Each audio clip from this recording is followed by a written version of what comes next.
श्री कृष्ण चरण कमलेभ्यो नमः। श्रीमद्भगवद्भक्तेभ्यो नमः। गोस्वामी श्री नाभाजी कृत श्री भक्तमाल तृतीय खंड के भक्तों का चरित्र हम श्रवण कर रहे हैं। आए आज श्री हरिराम व्यास जी का चरित्र हम श्रवण करेंगे कि उत्कर्ष तिलक अरुदाम को भक्त इष्ट अति व्यास के, नौ गुण तोरी नूपुर गुह्यो महत सभा मधिरास के। काहू के आराध्य मच्छ कच्छ नर हरि सुकर, वामन फर साधरन सेतु बंधन जुसैल कर।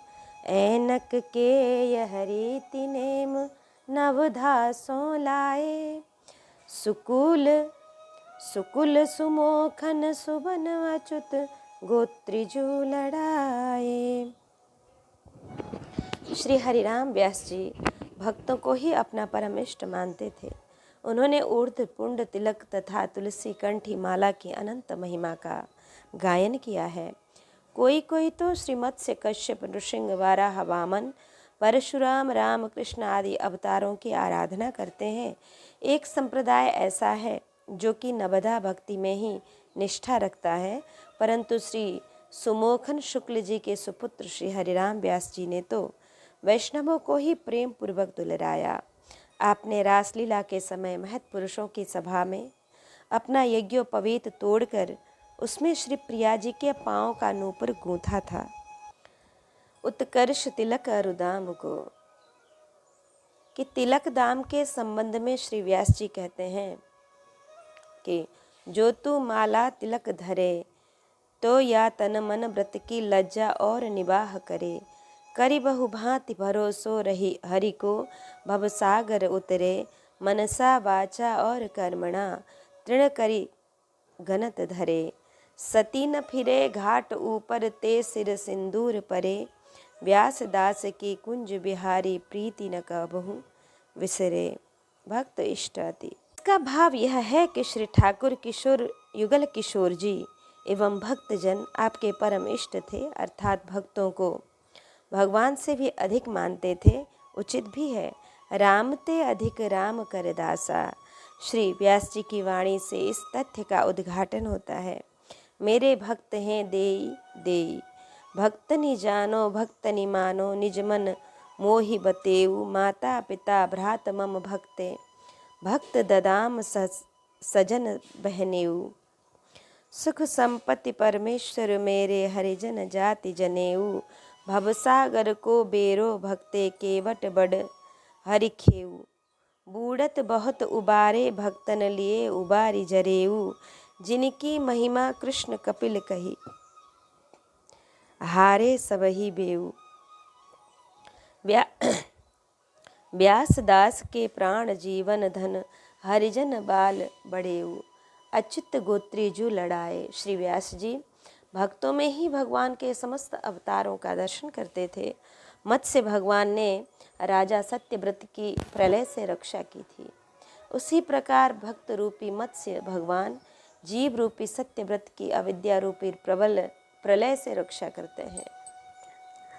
मत्स्य भगवान अनंत जल में निवास करते हैं, भक्त प्रेम सिंधु में निवास करते हैं। श्री कच्छप भगवान समुद्र मंथन के समय जब मंदराचल के आधार रूप हुए थे, तब ही तो अमृत की प्राप्ति हो पाई थी। ठीक उसी प्रकार से वेद क्षीर सागर है, सुविचार ही मंदराचल है। सुविचार को स्थिर रखने के लिए संत ही कच्छप भगवान है। भगवान के नाम रूप गुण लीलादि ही सुधा है। अतः आप भक्तों में कच्छप भगवान की भावना करते थे। श्री नृसिंह भगवान ने श्री हिरण्यकश्यप को मारकर भक्त प्रहलाद की रक्षा की थी। अतः भक्त रूपी नृसिंह अविवेक रूपी हिरण्यकश्यप को मारकर जीव रूपी प्रहलाद जी की रक्षा करते हैं। भगवान ने 12 रूप धारण कर हिरणाक्ष को मारकर पृथ्वी का उद्धार किया था। उसी प्रकार से संत रूपी 12 भगवान मोह रूपी हिरण्याक्ष को मारकर बुद्धि रूपी पृथ्वी का उद्धार करते हैं। भगवान ने स्वयं वामन बनकर बलि के बढ़े हुए अभिमान को नष्ट किया था। उसी प्रकार से संतजन स्वयं नम्र होकर अन्य के अभिमान को नष्ट करते हैं। पुनः श्री वामन भगवान राजा बलि की भक्ति पर रीझकर उनके वश में हो गए थे। उसी प्रकार से संत जन भी जीवों के भक्ति भाव पर प्रसन्न होकर उनके अधीन हो जाते हैं। श्री परशुराम जी ने दुष्ट क्षत्रियों का संहार किया था। उसी प्रकार से भक्त रूपी परशुराम दुर्गुणों का नाश करते हैं। श्री राम जी ने समुद्र पर सेतु बांधा था, उसी प्रकार से भक्तजन भव सागर पर भक्ति रूपी सेतु बांधते हैं। भगवान श्री कृष्ण ने जैसे गोवर्धन पर्वत को धारण कर इंद्र के कोप से ब्रजवासियों की रक्षा की, उसी प्रकार से संत रूपी श्री कृष्ण जी प्रेम रूपी गोवर्धन गो इंद्रिय वर श्रेष्ठ धन संपत्ति अर्थात इंद्रियों के श्रेष्ठ संपत्ति कि इंद्रियों की श्रेष्ठ संपत्ति प्रेम, इसको धारण कर शुष्क ज्ञान रूपी इंद्र के कोप से रसिक जन समुदाय रूप ब्रज की रक्षा करते हैं। श्री हरिराम व्यास जी इसी प्रकार से ही अन्य अवतारों की भी भावना करते थे। अतः भक्त इष्ट अति व्यास के कहा, नौ गुण तोरि नूपुर गुह्यो। इस कथा प्रसंग का स्पष्टीकरण आगे हम श्रवण करेंगे। नौ गुण का अर्थ यज्ञोपवीत भी होता है। द्वितीय अर्थ नौ गुण ब्राह्मण के नवगुण, यथा नवगुण परम पुनीत तुम्हारे। श्री गीता जी में ब्राह्मणों के नवगुण इस प्रकार से कहे गए हैं। शमो दमस्तपः शौचम शांतिराजर्व में वच ज्ञान विज्ञानमास्तिक्यम ब्रह्म कर्म स्वभावजम। अंतःकरण का निग्रह, इंद्रियों का दमन, बहिरंग अंतरंग की शुद्धि, धर्म के लिए कष्ट सहना और क्षमा भाव, मन इंद्रियों और शरीर की सरलता, आस्तिक बुद्धि, शास्त्र विषय ज्ञान एवं परमात्मा तत्व अनुभव, यह ब्राह्मण के स्वाभाविक गुण कर्म है। श्री व्यास जी ने परम धर्म प्रेम पर इस समस्त गुण कर्मों को न्यौछावर कर दिया। नौ गुण तोरी का आध्यात्मिक भाव कि महत्व सभा मधि, इसका कहने का भाव यह है कि यदि 9 प्रकार के गुणों को त्याग करना अनुचित होगा, उपासना धर्म के विरुद्ध होगा, तो ये विराजमान महत पुरुष हमें रोकेंगे, परंतु किसी ने कुछ भी नहीं कहा। इससे यह सिद्ध हुआ कि प्रेम ही सर्वोपरि है। श्री स्वभुराम देवाचार्य जी कहते हैं कि शोभा जब रहे साधु सन्मुख होए, जनेऊ पहरे हरि मिले हमहु पहरे दोए। कि आगे गृह त्यागी वृंदावन अनुराग कर्यो, हियो पागी होय न्यारो तासो हियो गयो हियो पागी न्यारो तासो खीजिए। राजलेन आयो ऐपे जाए बो न भायो, किशोर उर्झायो मन सेवा मति भीजिए। चीर जर कसी सिस चिकनो खिसिल जाए, लेहु जो बंधाए नहीं आप बांध लीजिए।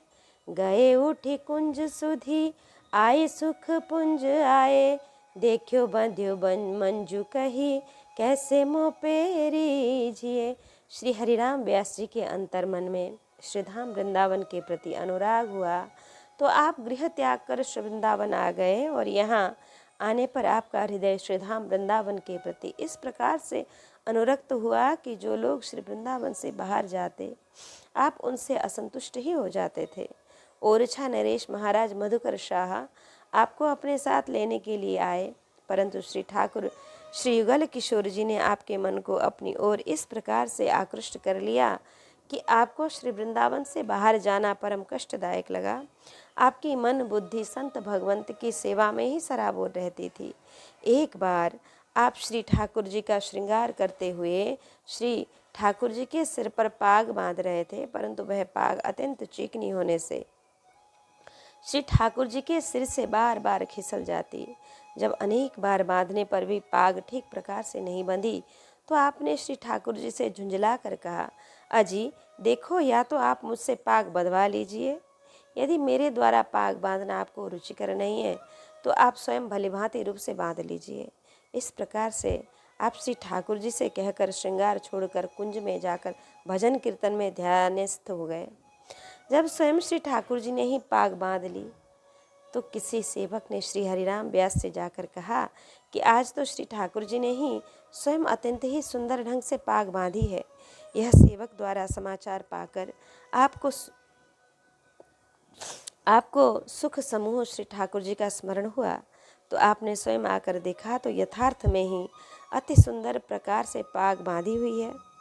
श्री हरिराम व्यास जी मुस्कुरा कर बोले कि जब आप स्वयं ही इतने सुंदर ढंग से पाग बांध लेते हैं तो आप मुझ पर किस प्रकार प्रसन्न हो सकते हैं, अर्थात मेरे द्वारा बांधी हुई पाग आपको कैसे प्रिय लग सकती है कि आए गृह त्यागी। श्री हरिराम व्यास जी का प्रादुर्भाव बुंदेलखंड की राजधानी ओरछा विषम संवत 1537 मार्गशीर्ष कृष्ण पक्ष पंचमी को हुआ था। आपके पिताजी का शुभ नाम श्री सुमोखन जी शुक्ल एवं माताजी का नाम श्री पद्मावती देवी था। रीवा नरेश महाराज श्री रघु राजाओं के गुरु थे। श्री हरिराम व्यास वेद शास्त्र पुराण आदि के पारंगत विद्वान थे। आपको श्री सरस्वती जी की सिद्धि थी। आप दिग्विजय करते हुए काशी पहुँचे। वहाँ के पंडितों से आपका विराट शास्त्रार्थ हुआ। आपकी अलौकिक प्रतिभा के समक्ष काशी के विद्वानों को नतमस्तक होना पड़ा। श्री व्यास जी ने विशेष समारोह के साथ भगवान श्री विश्वनाथ का पूजन अर्चन किया एवं प्रचुर रूप में दान दक्षिणा दी। उधर काशी के समस्त विद्वान सम्मिलित होकर भगवान विश्वनाथ जी की शरण में गए और उनसे प्रार्थना करने लगे कि भगवान, हमें आपकी पराजय का क्षोभ नहीं है, हमें अपनी पराजय का क्षोभ नहीं है, किंतु हम अपनी काशी नगरी की पराजय से चिंतित हैं। आप सदा से काशी नगरी की मर्यादा रखते हुए आए हैं और आज भी रखिए। ब्राह्मणों की प्रार्थना स्वीकार कर भगवान श्री विश्वनाथ जी ने एक साधु का वेश धारण कर सायंकाल श्री व्यास जी के निकट आए और बोले, मैंने सुना है कि आप महान विद्वान हैं, तो मेरी आपसे एक जिज्ञासा है कि आप कृपा करके उसका समाधान कर दें तो मुझे अत्यंत ही प्रसन्नता होगी। व्यास जी द्वारा अनुमति प्राप्त हो जाने पर भगवान काशी विश्वनाथ जी ने पूछा कि विद्या का महत्व क्या है। श्री व्यास जी ने उत्तर दिया, विवेक की असत परिज्ञान पूर्वक असत का त्याग एवं सत की स्वीकृति को ही विवेक कहते हैं। श्री शिवजी ने पूछा, सत्य क्या है एवं असत क्या है। श्री व्यास जी ने उत्तर दिया, ईश्वर सत्य है एवं जगत असत्य है। सत हरि भजन जगत सब सपना। श्री शिवजी ने कहा कि मैं आपसे एक प्रश्न और पूछता हूँ, क्या आपने विद्या पढ़कर विवेक प्राप्त कर लिया है?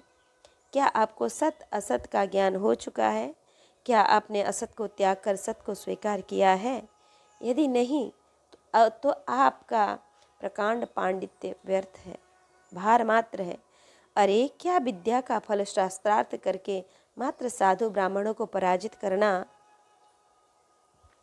उन्हें अपमानित करना, उन्हें मृत्यु तुल्य कष्ट पहुंचाना ही है? क्या तुम इतने बड़े विद्वान होकर भी अपने लक्ष्य को विस्मृत कर महामूढ़ों का सा कार्य करते फिर रहे हो? तत्काल ही तुम जागृत हो जाओ। तुम श्री कृष्ण की प्रिय सखी श्री विशाखा जी के अवतार हो। अतः वाद विवाद को त्याग कर शेष आयु को श्रीमद् भगवत भजन में लगाकर अपने जीवन जन्म को सफल करो। इस प्रकार से श्री शिव जी ने चेतावनी दी तो श्री व्यास जी को भगवान श्री शंकर जी की असीम कृपा से सद विवेक हुआ। तत्काल दिग्विजय का विचार त्याग कर निज गृह को चले आए और विचार करने लगे कि मैं किससे वैष्णवी दीक्षा लूँ। उस समय भक्ति में विशेष निष्ठा भाव का समय था। उस समय बड़ी बड़ी श्री भगवत विभूतियाँ धराधाम पर अवतीर्ण थीं। श्री व्यास जी इसका निर्णय नहीं कर पा रहे थे कि मैं किस सद्गुरु का दीक्षा प्राप्त करूं, कि किस सद्गुरु द्वारा दीक्षा प्राप्त करूं। इसी मध्य श्री वृंदावन से श्री हित हरिवंश महाप्रभु जी के कृपा पात्र श्री नवलदास जी भ्रमण करते हुए ओरछा आए और श्री हरिराम व्यास जी के यहाँ पर आकर अतिथि हुए। प्रातःकाल ब्रह्म बेला में श्री नवलदास जी ने इस पद का गायन किया। आज अतिराजत दंपति भोर, सुरत रंग के रस में भीने नागरी नवल किशोर। अनशन पर भुज दिए बिलोकत इंदु वदन बिबिओर। करत पान रसमत्त परस्पर लोचन तृषत चकोर। छूटी लटनि लाल मन करस्यो, ये याके चित चोर। परिरंभन चुंबन मिलिगापत सुर मंदर कल घोर। पग डग मगत चलत बन विहरत रुचिर कुंज घन घोर। जय श्री हित हरिवंश लाल ललना, मिलिहियो सिरावत मोर। यह पद सुनकर श्री व्यास जी अत्यंत ही प्रभावित हुए और इन्होंने मन में यह संकल्प कर लिया कि मैं अब वृंदावन जाकर श्री हित हरिवंश जी को ही श्री सद्गुरु बनाऊंगा। निश्चय ही उनकी कृपा से श्री ठाकुर श्री किशोर एवं श्री किशोरी जी मेरे भी हृदय की पीड़ा को शांत करेंगे। श्री व्यास जी का संकल्प पूर्ण हुआ। सांसारिक मोह ममता को तृणवत त्याग कर आप श्री वृंदावन आए और सर्वप्रथम श्री नवलदास जी के समक्ष उपस्थित हुए। आप श्री हरिराम व्यास जी को साथ लेकर श्री हित हरिवंश का दर्शन करने आए। उस समय श्री हित जी श्री ठाकुर जी के लिए रसोई निर्मित कर रहे थे। श्री व्यास जी ने प्रणाम एवं दर्शन कर श्री हित जी से प्रार्थना की कि मैं आपसे कुछ शास्त्र वार्ता करना चाहता हूँ। यह शब्द श्रवण कर श्री हित जी ने प्रथम तो अस्वीकार कर दिया, पुनः इनके विशेष आग्रह करने पर श्री हित हरिवंश जी ने हित हरिवंश जी ने पतीली मतलब भगोना बटलोई चूल्हा से उतार कर रख दी और अग्नि बुझा दी। श्री व्यास जी की समझ में यह नहीं आया कि श्री हित जी ने इस प्रकार क्यों किया। अरे रसोई भी बनाते रहते और हमसे वार्ता भी करते रहते। अंततः गत्वा श्री व्यास जी ने यह कह दिया कि आपने रसोई का कार्य क्यों स्थगित कर दिया। रसोई बनाना हाथों का कार्य है एवं कहना सुनना मुख का एवं श्रवणेंद्रिय का कार्य है। दोनों कार्य करने वाली इंद्रियां भिन्न भिन्न हैं, अतः दोनों कार्य एक साथ भी हो सकता था। तब श्री हित हरिवंश जी ने यह कहा, यह जो एक मन बहुत ठोर कही, करी कौन सच पायो। जहाँ तहाँ विदित जार जुबती लो, प्रगट पिंगला गायो। द्वय तुरंग पर जोर चढ़त, हठि परत कौन धायो। कही धो कौन अंक पर राखे, जो गनिका सुत जायो। जय श्री हित हरिवंश प्रपंच वंश, सब काल ब्याल को खायो। यह जिय जान श्यामा, श्याम पद कमल संग सिरनायो। श्री हरिराम व्यास जी का शंका समाधान हो गया। आपने तत्काल ही साष्टांग प्रणिपात पूर्वक श्री हित हरिवंश महाप्रभु जी से दीक्षा के लिए अनुनय विनय की। श्री हित हरिवंश महाप्रभु ने आपको श्री निकुंज उपासना की दीक्षा दी और भक्त कवि व्यास नामक ग्रंथ में श्री वासुदेव गोस्वामी जी ने विविध उहापोह के पश्चात अपना यह निर्णय दिया है कि व्यास जी ने अपने पिता श्री सुमुखोन शुक्ल जी द्वारा ही दीक्षा प्राप्त की थी। वृंदावन अनुराग करी। श्री व्यास जी की श्री वृंदावन के प्रति अति उत्कंठा इस पद से प्रकट होती है कि हम कब होएंगे ब्रजवासी। ठाकुर नंद किशोर हमारे, ठकुराइन राधासी। कब मिली हैं वे सखी सहेली, हित हरिवंश हरिदासी। वंशी बटकी शीतल छैया, सुभग नदी यमुनासी। जाको वैभव करत लालसा, करमीड़त कमलासी। इतनी आस व्यास की, पूजबहु श्री वृंदावन विलासी।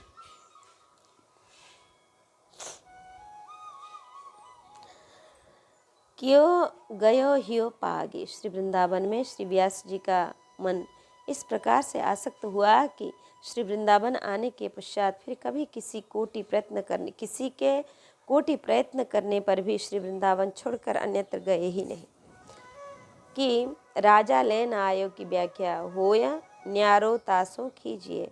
श्री वृंदावन से अन्य स्थल को गमन करने वालों पर श्री व्यास जी अत्यंत ही रुष्ट होते थे। श्री वृंदावन के रुख हमारे माता पिता सुत बंधु गुरु गोविंद साधु गतिमति सुख फल फूलन को गंध।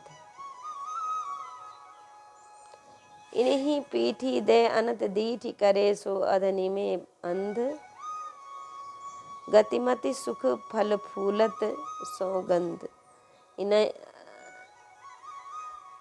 व्यास इन्हें छोड़ी रू छुड़ायो ताको परे निकंद। एक अन्य पद में आप कहते हैं कि संधार्यो हरि मेरो परलोक। श्री वृंदावन में कीनी दीन हो हरि अपनो निज ओक। माता को सोहेत कियो हरि जानी आपनो तोक। चरण धूरी मेरे सिर मेली और सबन दे रोक। ते नर रसिक कूकर गदहा ऊँट वृषभ गजबोक। व्यास जे वृंदावन तज भटकत ता सिर पहनी ठोक। राजा लेन आयो। प्रथम तो श्री हरिराम व्यास जी के कुल कुटुंबीजन ही आपको अपने साथ ले जाने के लिए आए। आपके विशेष समझाने बुझाने पर भी आपके कुटुंबीजन नहीं माने तो आप स्नान का मिस बनाकर श्री यमुना तट पर चले गए। लेकिन आपके श्री यमुना तट पर वो पहुंच गए। वहाँ भी आपसे पर्याप्त विचार विमर्श किया। श्री व्यास जी ने अपने दृढ़ निश्चय पर अड़िग बने ही रहे। व्यास जी राजभोग का समय जानकर श्री व्यास जी पुनः स्थान पर वापस आए तो ज्ञात हुआ कि साधुओं की पंक्ति हो चुकी। श्री हरिराम व्यास को विशेष पश्चाताप हुआ कि इन संसारियों के वार्तालाप के कारण ही आज मैं शीत प्रसाद से वंचित रह गया। तभी आपकी दृष्टि द्वार पर बैठी एक भंगिन पर पड़ी। वह अपनी टोकरी में संतों की शीत प्रसादी लिए बैठी थी। शीत प्रसादी की महामहिमा को यथार्थ समझने वाले श्री व्यास जी तत्काल ही उन भंगिन के निकट जाकर बोले, माता जी, आज मैं संतों की शीत प्रसादी ग्रहण न कर सका। यदि तुम कहो तो मैं तुम्हारी टोकरी से संतों की शीत प्रसादी का एक किनका मात्र ले लूं। भंगिन ने प्रथम तो अपनी हीनता विचार कर आपसे विशेष मनाही किया और कहा कि महाराज, आप इतने बड़े महापुरुष होकर भी यह कैसी बातें करते हैं। परंतु जब श्री हरिराम व्यास जी ने विशेष ही आग्रह किया तो उसने कह दिया कि यदि महाराज आपकी ऐसी ही इच्छा है तो आप स्वयं ही टोकरी में से ले लीजिए। श्री व्यास जी ने समस्त कुटुंबियों के समक्ष ही उस भंगिन के टोकरी से एक पकोड़ा संत जनों की शीत प्रसादी निकाली और श्री भगवत प्रसाद तथा संत शीत प्रसाद का महात्म्य स्मरण करते हुए उसको वो पा गए। इस प्रकार से देखकर श्री हरिराम व्यास जी के कुटुंब के सभी लोग आपसे घृणा करने लगे कि इन्होंने भंगिन का स्पर्श किया हुआ तथा इसकी टोकरी में रखी हुई पकौड़ी खाई है, और कहने लगे कि व्यास जी अब हम लोगों की पंक्ति में बैठने योग्य नहीं रह गए हैं। यह सब कुछ देखकर श्री हरिराम व्यास के कुटुंबीजन आपके प्रति घृणा भाव को लेकर अपने घर वापस लौट गए। श्री प्रभु जी की कृपा से श्री हरिराम व्यास जी का एक पकौड़ी मात्र से ही संसारी विषयों से संबंध छूट गया। दो संतों का एक दृष्टांत है कि संसार की चकचौंध तथा नश्वरता से मुख मोड़कर दो संत जन श्री गीता जी के विविक्त देव सेवित्वा मरतिर जन संसदी का स्मरण कर निर्जन वन में रहकर भजन करने लगे। अल्पकाल में ही इन संतों की अत्यंत ही प्रसिद्धि हो गई और आपके तप त्याग वैराग्य अनुराग से आकृष्ट होकर तत्कालीन राजा ने आप संतों के दर्शनार्थ हेतु प्रस्थान किया। राजा के आने का समाचार आप संत जनों को प्रथम में ही किसी ने बता दिया था। आज राजा साहब आपके दर्शनार्थ आ रहे हैं। संतों ने विचार किया कि वर्तमान में साधारण लोगों के आगमन से ही प्रचुर ख्याति हो गई है और अब तो राजा के आगमन से और भी अधिक प्रसिद्धि हो जाएगी, तो और भी अधिक लोग यहाँ आने जाने लगेंगे। भजन में बाधा हुई। अतः दोनों संतों ने आपस में विचार विमर्श कर लोग मान्यता से बचने हेतु उपाय किया कि जब राजा अपनी भजन कुटी से कुछ ही दूर पर होंगे तो हम दोनों आपस में राजा को दिखा दिखा कर बनावटी लड़ाई झगड़ा करने लगेंगे। संतों का बनावटी झगड़ा और किसी बात का नहीं था, मात्र रोटियों के बंटवारे का था। दोनों संत मात्र आधी रोटी के बंटवारे को लेकर आपस में लड़ रहे थे कि इसको मैं लूँगा, इसको मैं लूँगा। राजा दूर से ही इन दोनों संतों का झगड़ा देखने लगा। फिर राजा ने विचार किया कि जब ये दोनों मात्र आधी रोटी के बंटवारे के लिए इस प्रकार से क्लेश कर रहे हैं तो ये कहाँ से सिद्ध तथा कहाँ के प्रसिद्ध। अरे ये तो लोगों ने इनकी वैसी झूठी प्रसिद्धि उड़ा रखी हुई है।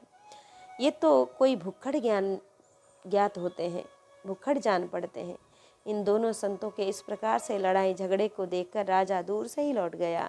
राजा को जाते देख दोनों ने बनावटी आपस का झगड़ा समाप्त कर दिया और बोले, देखो एकमात्र आधी रोटी से ही राजा को भगा दिया।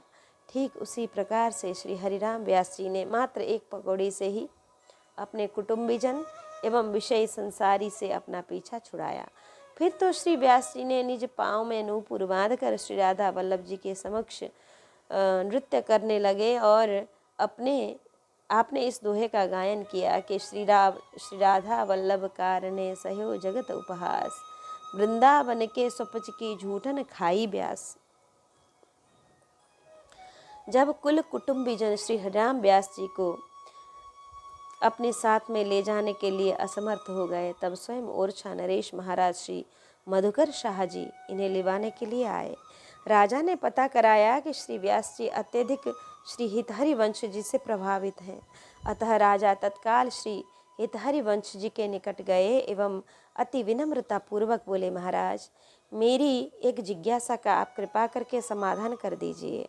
मैं यह ज्ञात करना चाहता हूँ कि एकमात्र आत्म कल्याण ही श्रेष्ठ है अथवा लोक कल्याण श्रेष्ठ है। श्री हितहरि वंश जी ने सहज भाव से उत्तर दिया कि प्रथम पक्ष की अपेक्षा द्वितीय पक्ष ही अति श्रेष्ठ है। तब श्री मधुकर शाह ने कहा, हमारे श्री सदगुरुदेव श्री व्यास जी यदि आपके निकट रहते हैं तो एकमात्र आत्मश्रेय ही संपादन करेंगे। यदि ये ओरछा में विराजते हैं तो इनके साथ साथ संपूर्ण देशवासियों का हित होगा। इन गुरुवर के द्वारा हमारे यहाँ भक्ति का प्रचुर प्रचार हुआ है एवं इनके यहाँ से प्रस्थान करने पर भक्ति में भी और भी अधिक प्रगाढ़ता आएगी। अतः आप कृपा करके इन्हें आज्ञा दीजिए कि ये ओरछा प्रस्थान कर स्वयं भी भक्ति साधन करते हुए निज सदुपदेशों द्वारा लोक का कल्याण करें। श्री हितहरि वंश जी ने राजा की वार्ता पर सहमति प्रकट की। श्री व्यास जी उस समय कहीं अन्यत्र थे। एक संत श्री मधुकर शाह जी एवं श्री हितहरि वंश जी की वार्ता सुन रहे थे। उन्होंने व्यास जी से जाकर समस्त वृत्तांत कह दिया कि राजा ने श्री हितहरि वंश महाप्रभु जी से श्री हितहरि वंश महाप्रभु जी को सहमत कर लिया है। अतः अब श्री हित जी आपको राजा के साथ ओरछा जाने की आज्ञा देंगे। श्री व्यास जी विशेष चिंतित हो गए कि यदि श्री सदगुरुदेव जी आज्ञा देंगे तो मुझको अनिवार्य ही स्वीकार करना पड़ेगा। इतना श्रवण मात्र से ही हरिराम व्यास जी को श्री वृंदावन का वियोग हो गया।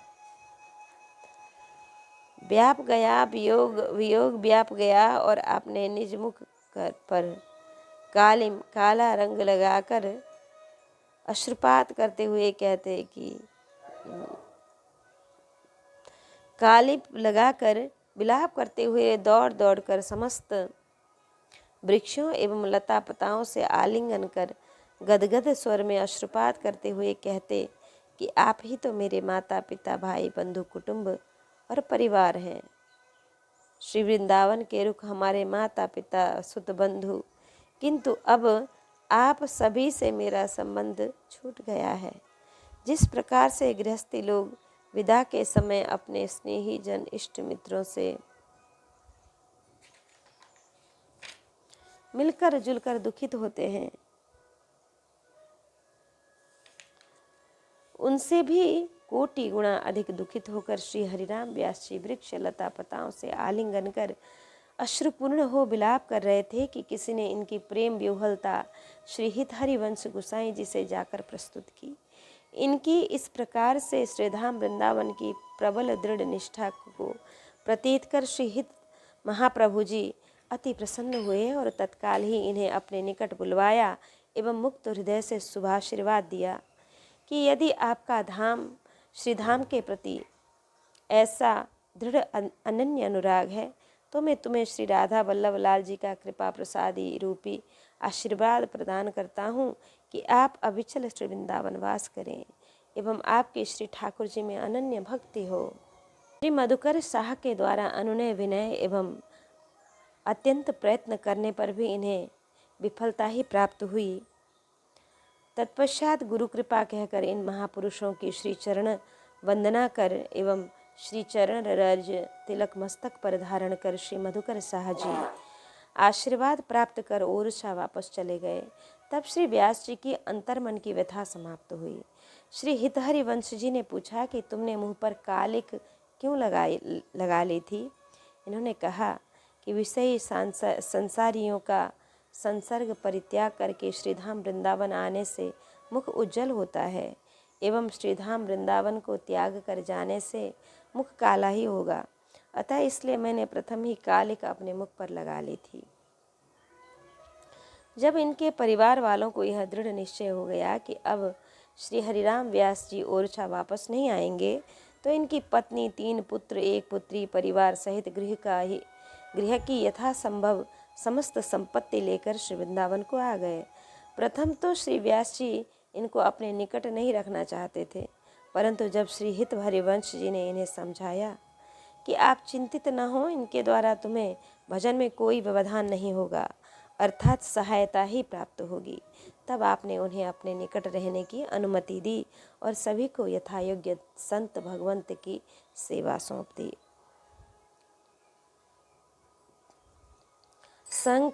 संत सुख देन बैठे संग ही प्रसाद लेन, परोस तितिया जब भातिन प्रवीण है, दूध बरताई ले मलाई छिटकाई निज, खिजी उठे जानी पति पोषती नवीन है, सेवा सो छुटाए दई अति अनमनी भई, गई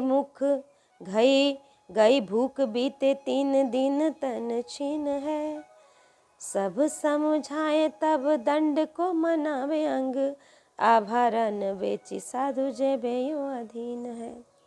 संतों को सुख प्रदान करने वाले श्री हरिराम व्यास जी ने संत जनों के आग्रह पर संत जनों को सुख प्रदान करने हेतु संत जनों की पंक्ति में बैठकर प्रसाद ग्रहण किया। समस्त प्रकार से प्रवीण आपकी पत्नी ने प्रसाद परोसने के पश्चात दूध परोसते समय इन्होंने मलाई अपने पति के कटोरे में डाल दी। श्री व्यास जी ने पत्नी की इस प्रकार की कर्तुति को देख अति रोष प्रकट किया। आप समझ गए कि यह मेरे में पति बुद्धि रखकर मेरा पोषण कर रही है, यह मुझे नवयुवक बनाना चाहती है। आज इसने इस प्रकार का अपराध किया है कि इसको संत सेवा से अलग करना ही उचित होगा। आपने अपनी पत्नी को तत्काल ही संत सेवा से तिरस्कार कर दिया। इस कारण से इनकी पत्नी अत्यंत ही उदास एवं खेद खिन्न हो गई एवं भूख प्यास जाती रही। 3 दिन बिना कुछ खाए पिए व्यतीत हो गए, शरीर से अत्यंत दुर्बल हो गई। यह जानकर समस्त संत जनों ने श्री व्यास जी को बहुत समझाया बुझाया। तब आपने अपनी पत्नी के लिए यह दंड निश्चय किया कि यदि वह अपने समस्त आभूषण बिक्री करके संतों का बृहद भंडारा कर दे, तब तो संत सेवा करने की भागीदार हो सकेगी, अन्यथा नहीं। पत्नी ने श्री हरिराम व्यास जी की आज्ञा शिरोधार्य कर ऐसा ही किया। तब उन्हें संत सेवा करने की अनुमति प्रदान की। संत सुखदेन की व्याख्या की छप्पाई में प्रथम उल्लेख किया जा चुका है कि श्री व्यास जी ने संतों को अपना श्रेष्ठ इष्ट स्वीकार किया है, अतः समस्त प्रकार से संत जनों को सुख प्रदान करने का प्रयत्न करते थे। संत जनों की सेवा से श्री व्यास जी को परम सुख की प्राप्ति होती थी। जो सुख होत संत घर आए, सो सुख होत नहीं बहु संपत्ति बाजही बेटा जाए। जो सुख भक्तनि को चरणोदक पीबत गात लगाए।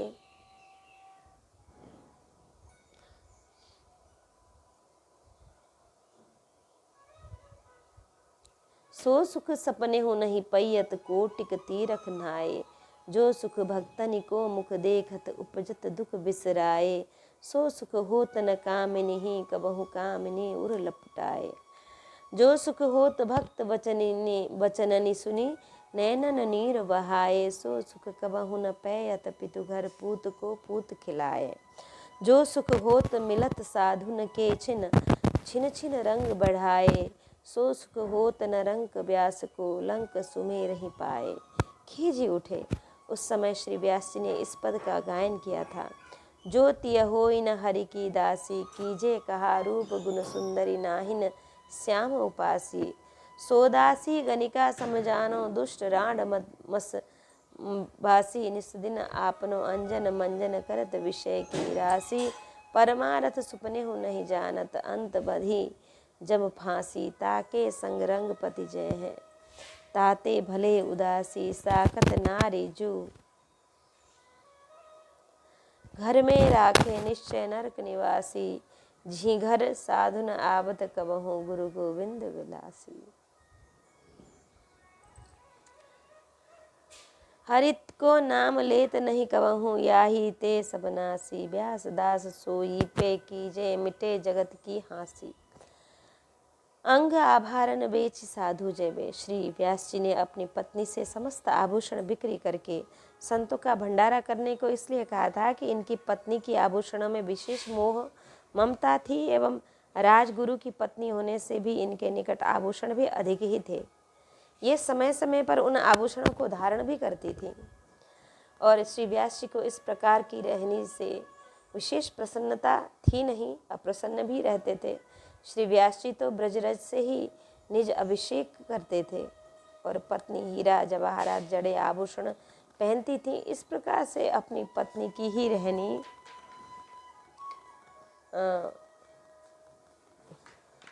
अपनी पत्नी की रहनी वैष्णव श्री हरिराम व्यास को किसी प्रकार से प्रिय नहीं लगती थी। आपकी दृष्टि में तो आभरण नाम हरि साधु सेवा कर्ण फूल मानसी सुनत संग अंजन बनाइए, यही आभूषण उपयुक्त है। अतः आपने पत्नी को दंड विधान में आभूषणों को बिक्री कर संत जनों के लिए भंडारा करने का आदेश दिया, जिससे कि यह न रहे बांस और न बजे बांसुरी। इस पर एक दृष्टांत है श्री बाबा गोपाल दास जी का। श्री गोपाल दास जी परम वयोवृद्ध संत थे। श्री लाला बाबूजी के मंदिर में कथा कहते थे। वृद्धावस्था होने के कारणवश आपके नेत्रों से अल्प दिखता था, अतः पोथी का पाठ कोई अन्य करता था एवं अर्थ भावार्थ स्वयं करते थे। आपकी कथा की अधिक प्रसिद्धि थी। दूर दूर से रसिक श्रोताजन कथा श्रवण करने आते थे। आपकी कथा की अति प्रसिद्धि होने के कारण से उस समय श्री लाला बाबूजी के मंदिर के मैनेजर श्री हंस राय जी थे। वे लखनऊ के निवासी थे। सपत्निक श्री बिहारीपुरा श्री वृंदावन में निवास करते थे। आपने पदानुसार एवं प्रतिदिन मंदिर के समय अनुसार ही मंदिर का कार्यभार संभाला करते थे।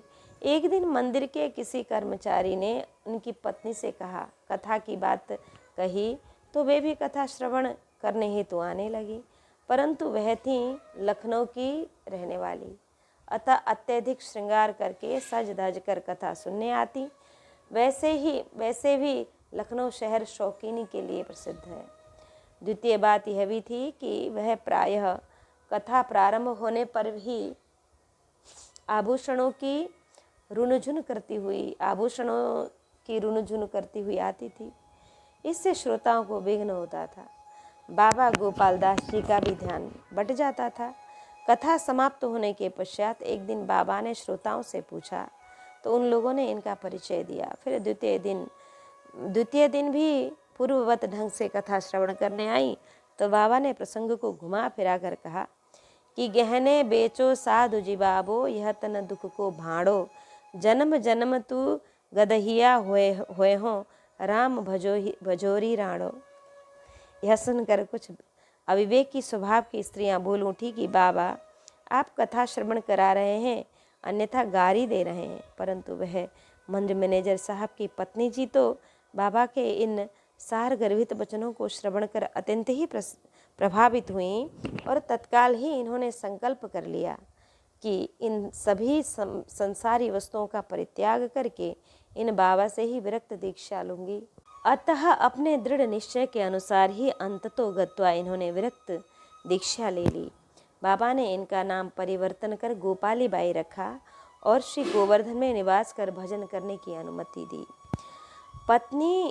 पत्नी की प्रेरणा तथा श्री भगवद कृपा से श्री हंस राय जी ने भी इन्हीं बाबा से विरक्त दीक्षा ले ली।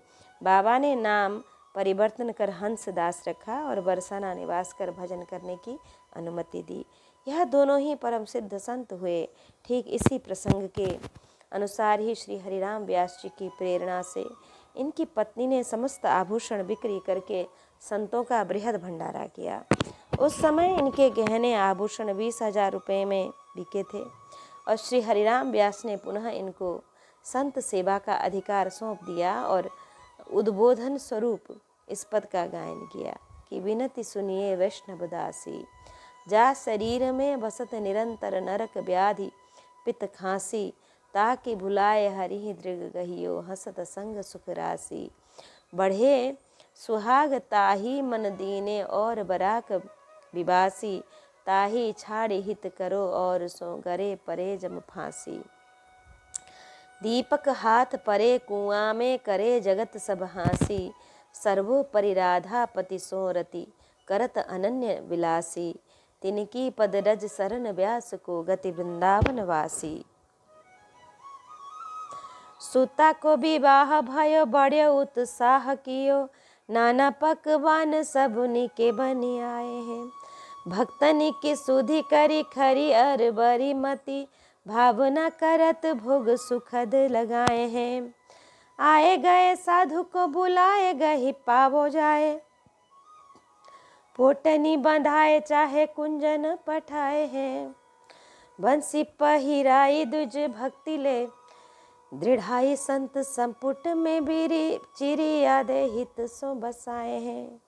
श्री हरिराम व्यास जी की सुपुत्र का जब पाणी ग्रहण संस्कार हुआ उस समय पत्नी एवं पुत्रों ने अत्यंत उत्साह पूर्वक सभी कार्य किए। बारातियों के स्वागतार्थ विविध प्रकार के व्यंजन पकवान निर्मित किए थे। वे अति ही स्वादिष्ट थे। प्रिय सुंदर व्यंजन पकवान को देखकर श्री हरिराम व्यास जी ने संत वैष्णवों का स्मरण कर मन में विचार किया कि यह व्यंजन तो संत जनों को ग्रहण करने योग्य है। यह विचार कर इनकी बुद्धि विकल हो गई कि इन व्यंजनों पकवानों को किस प्रकार से संत वैष्णवों को पवाया जाए। फिर तो इन्होंने भावना में ही व्यंजनों एवं पकवानों का भगवान को भोग लगाया एवं आपने किसी अंतरंग अनुचर द्वारा संतों को बुलवाया। जब संत जन आ गए तो श्री हरिराम व्यास जी ने आगंतुक संत जनों को मिष्ठान्न व्यंजनों की पोटलियां बंधवा दी और कहा कि आप जन निज निज कुंजों में जाकर पाओ। आपने इस प्रकार से मिष्ठान्न व्यंजन आदि प्रदान कर ब्राह्मण को भक्ति में दृढ़ किया। एक संत के संपुट में श्री ठाकुर जी की जगह पर चिड़िया बंद करके दे दी। फिर उन संत के आने पर उन्हें सुखपूर्वक श्री वृंदावन में दृढ़ वास कराया। उसका नाम रखा रत्नाबाई। सुता का नाम था रत्नाबाई। आए गए साधु बारात के आने पर जब सब लोग अगवानी करने चले गए तो श्री हरिराम व्यास जी ने अवसर देखकर संतों को बुलाकर भंडार गृह का ताला खोलकर समस्त व्यंजन मिष्ठान संतों को दे दिया। अल्प मात्रा ही शेष रह गया। जब बारात के स्वागत के लिए भंडारा गृह खोला गया तो वहाँ सामान बिल्कुल थोड़ा सा ही था। पत्नी पुत्रादि को बड़ा ही दुख हुआ। वे लोग समझ गए कि यह सब इन्हीं का ही किया कराया हुआ है, परंतु कुछ कह नहीं सकते थे, मन ही मन झुंझला रहे थे, क्योंकि इस समय मान प्रतिष्ठा का प्रश्न था। श्री हरिराम व्यास जी ने कहा कि तुम लोग चिंतित क्यों हो रहे हो? अरे मिष्ठान्न आदि नहीं है तो क्या, दाल चावल पूड़ी शाक द्वारा बारातियों को भोजन करा दो। तत्पश्चात परिवार वालों को दुखित देकर श्री व्यास जी ने पुनः कहा कि संत जनों की सेवा होती है, वहाँ कोई सामग्री रिक्त नहीं हो सकती है क्या? तुम लोग पुनः जाकर देखो। श्री गीता जी की अपार कृपा से भंडार गृह में समस्त मिष्ठान्न व्यंजन आदि आवश्यकता अनुसार प्राप्त होंगे। तो श्री हरिराम व्यास जी का यह कथन सत्यपूर्ण निकला। भंडार गृह में अपार सामग्री भरी हुई थी। जोर शोर से बारातियों का स्वागत सत्कार किया गया। फिर वैदिक विधि द्वारा वैवाहिक कार्य संपन्न हुआ। उस समय श्री व्यास जी ने इस पद का गायन किया था, मरे वे जिन मेरे घर गणेश पुजायो, जे पदार्थ संतन के काजे ते सारे सकतन ने खायो, व्यासदास कन्या पेट ही क्यों, कि व्यासदास कन्या पेट ही क्यों न मरी, अनन्य धर्म में दाग लगायो। कहते हैं कि परिणय के पश्चात जब कन्या विदा होकर ससुराल के लिए जाने लगी तो पिता को प्रणाम करने गई, तो श्री व्यास जी ने सुपुत्री को श्री वृंदावन से बाहर जाती हुई देखकर उपदेश दिया कि तुम श्री वृंदावन धाम क्यों छोड़ रही हो? अरे इन वस्त्राभूषणों को बिक्री करके तुम श्री वृंदावन में दृढ़वास करो। सुपुत्री को पिता का उपदेश लग गया और उसने तत्काल ही विवाह के समस्त वस्त्राभूषण उतार दिए और एक सादा धोती पहनकर प्रतिज्ञा की कि मैं आजीवन पर्यंत श्री वृंदावन से अन्यत्र पाँव नहीं रखूंगी। फिर उसने जीवन पर्यंत इस प्रण का पालन भी किया। एक बार इनके समधी जी आए तो उनका विशेष सादर सत्कार किया था, किंतु संत वैष्णवों को अन्य स्थल पर कुछ दूरस्थ बैठकर भी उनका सामान्य सत्कार किया जा सकता है। तो सत्कार किया जा रहा था।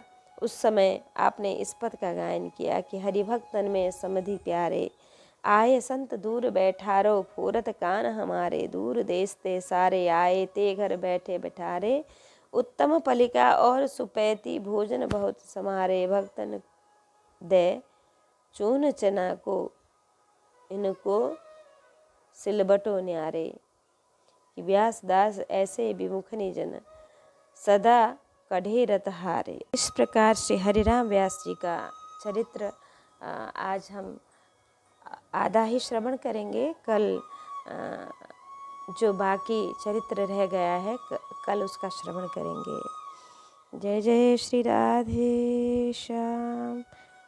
भक्त और भगवान